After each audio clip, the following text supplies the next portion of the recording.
এই রিক্সাওয়ালা ড্রাইভারটি অন্যায় করলে আমি বলবো তার মানে গাড়ি চালানোর স্কিলটা দেখেন, কয়টা গাড়িরে সে ইয়ে করতেছে, কোনো গাড়ি এরা থামাইতে পারতেছে না। দেখেন মানুষরা কীভাবে ফালাই দিতেছে, ইয়ে করতেছে, তারপরে একটা অটো রিক্সারা থামাইতে পারতেছে না। দেখ কতগুলা গাড়ি দেখেন এরা থামাই বলে অনেক চেষ্টা করতেছে। দেখেন কইতেই বোঝে ড্রাইভারের গাড়ি চালানোর স্কিল আছে। দেখেন ড্রাইভারের গাড়ি চালানোর স্কিল আছে প্রচুর পরিমাণে, কেউ তারা থামাইতে পারতেছে না, অনেক চেষ্টা করতেছে, কতগুলা গাড়ি তার পিছিয়ে চেষ্টা করতেছে। সব ভিডিওটা শেষ হচ্ছে না, দেখেন বুঝতে পারবেন। দেখেন তারা থামাই অসম্ভব হয়ে যেতেছে। হোন্ডা, সিএনজি, 58 মানে সব কিছু তারা থামাইবার চেষ্টা করতেছে, কিন্তু কেউ হইতেছে না তারা থামাইবার। আর গাড়ি চালাবার স্কিলটা ঠিক আছে, হয়তো সে অপরাধ করে ফেলছে।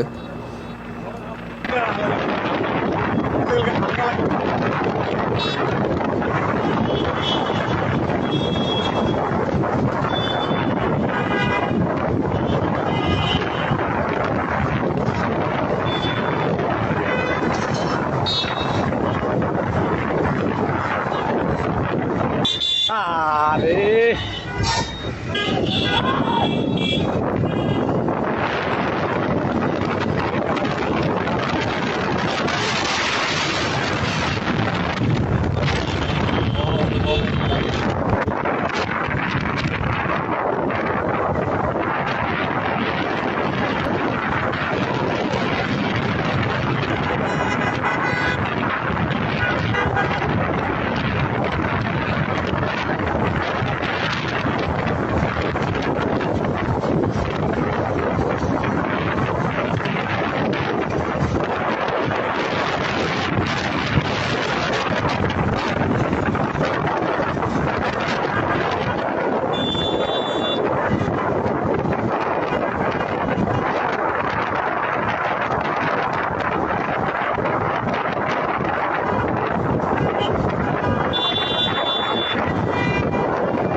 মার শালারে মার।